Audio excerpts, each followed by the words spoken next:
en train de faire Donald Trump. Vous avez dû suivre hier ce qu'il a fait, notamment sur les fameuses OQTF, comme on les appelle en France. Il essaye de renvoyer des criminels colombiens. À 19h, l'avion arrive en Colombie et la Colombie dit on les refuse parce que ce sont des criminels.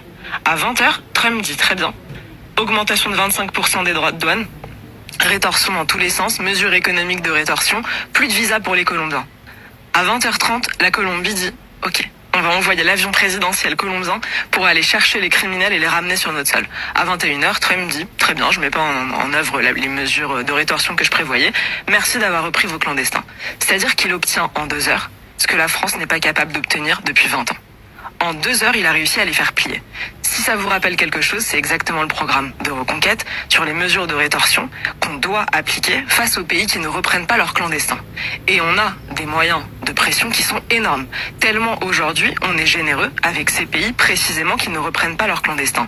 Si on prend la liste des principaux pays qui refusent de collaborer, c'est-à-dire en nous donnant les fameux laissez-passer consulaires pour accepter de reprendre leurs clandestins qui sont chez nous, c'est presque exactement la liste des pays qui bénéficient de notre aide publique au développement, qui obtient le plus de visas légalement par la France, qui envoie ses dirigeants se faire soigner en France. Et quand vous m'entendez dire ça, vous voyez déjà toutes les mesures de rétorsion qu'on pourrait prendre.